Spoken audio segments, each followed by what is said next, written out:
That's Mike, News at 9। ये है let's mic more than radio और आप सुन रहे हैं न्यूज एट 9 और समाचारों के साथ मैं महेश सिंह। ईरान बनाम इजराइल अमेरिका टकराव का आज 67वां दिन है। इसी दरमियान ईरान अमेरिका के बीच 4 हफ्ते पुराना युद्ध विराम अब पूरी तरह टूटने के कगार पर है। अमेरिकी राष्ट्रपति डोनाल्ड ट्रंप ने प्रोजेक्ट फ्रीडम के तहत स्ट्रेट ऑफ हॉर्मुज में फंसे व्यापारिक जहाजों को निकालने की कोशिश की, तो ईरान ने तीखा जवाब दिया। उसने यूएई के फुजेराह पेट्रोलियम जोन पर मिसाइल और ड्रोन हमले किए, जिसमें भीषण आग लग गई और 3 भारतीय नागरिक घायल हो गए। अमेरिका का दावा है कि उसने ईरान की 7 छोटी नौकाओं को डुबो दिया, कई मिसाइलों और ड्रोनों को नाकाम किया, जबकि ईरान ने इन हमलों को अमेरिकी गुंडागर्दी का नतीजा बताया और कहा है कि उसने यूएई पर कोई पहले से प्लान हमला नहीं किया था, सिर्फ जवाब दिया था। ट्रंप ने फिर चेतावनी दी कि अगर ईरान ने अमेरिकी जहाजों पर हमला किया, तो ईरान को धरती से मिटा दिया जाएगा। ईरान ने स्ट्रेट ऑफ हॉर्मुज को बंद रखने की अपनी नीति दोहराई है। हालांकि उसने कहा है कि बातचीत में प्रगति हो रही है और सैन्य रास्ता काम नहीं आएगा।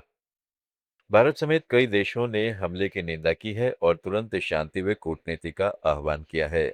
वैश्विक तेल की कीमतें बढ़ गई हैं और क्षेत्र में अस्थिरता का माहौल है।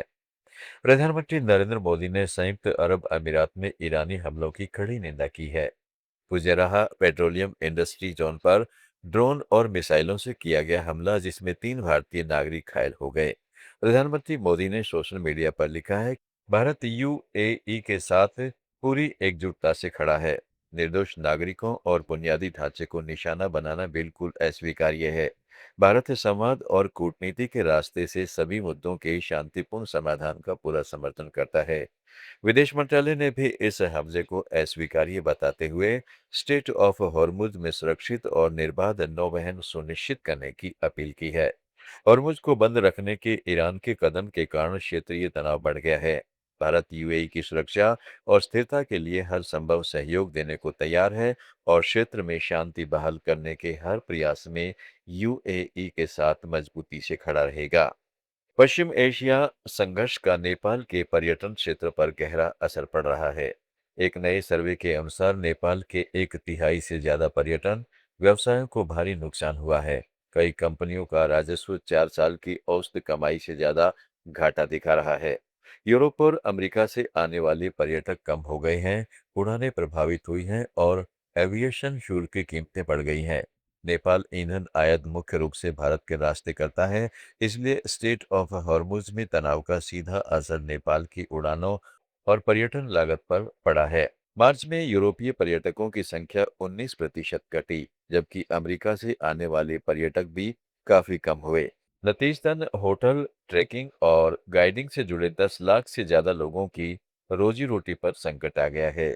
नेपाल सरकार अब भारत समेत पड़ोसी देशों से ज्यादा पर्यटन लाने की कोशिश कर रही है। बांग्लादेश के पूर्व सूचना प्रसारण मंत्री फैसल महमूद ने कहा है कि भारत का टॉप हैवी विकास मॉडल बांग्लादेश के लिए चेतावनी है। उन्होंने सोशल मीडिया पर लिखा है कि भारत दुनिया की चौथी सबसे बड़ी अर्थव्यवस्था बन चुका है, लेकिन इसका विकास सिर्फ ऊपर तक सीमित रह गया है। सेवा क्षेत्र, बड़े कारपोरेट्स और शहरी समृद्धि दो बड़ी पर फैक्ट्रियों और मध्यम उद्योगों में पर्याप्त रोजगार नहीं पैदा हो सका। हर साल 1 करोड़ से ज्यादा युवा नौकरी की तलाश में हैं, लेकिन अच्छी नौकरियां कम हैं। फैसल महमूद ने बांग्लादेश को सलाह दी है कि उसे गारमेंट के साथ ही अन्य क्षेत्रों में विविधता लानी चाहिए, मध्य उद्योग बढ़ाने चाहिए और टिकाऊ रोजगार पैदा करने चाहिए, वरना वह भी भारत जैसे असंतुलन का शिकार हो सकता है। श्रीलंका के तमिल मीडिया ने अभिनेता जोसेफ विजय की तमिलनाडु विधानसभा चुनाव में अपनी पार्टी टीवीके को पहली बार में ही मिली बड़ी सफलता को प्रमुखता से कवर किया है। वीरकेसरी, दिनकरन, तेनकुरल और थमीजन जैसे प्रमुख तमिल अखबारों ने फ्रंट पेज पर विजय की तस्वीरें और खबरें छापी, जिनमें इस जीत को विशाल जीत और सुनामी जैसे शब्दों से लिखा गया। ताज़ा खबरों के डेली बुलेटिन से रोजाना सुनने के लिए डाउनलोड कीजिए लेट्स माइक ऐप। जुड़े रहें लेट्स माइक के साथ। आप सुन रहे थे let's mic more than radio. Follow कीजिए हमें हमारे सोशल मीडिया प्लेटफॉर्म्स पर।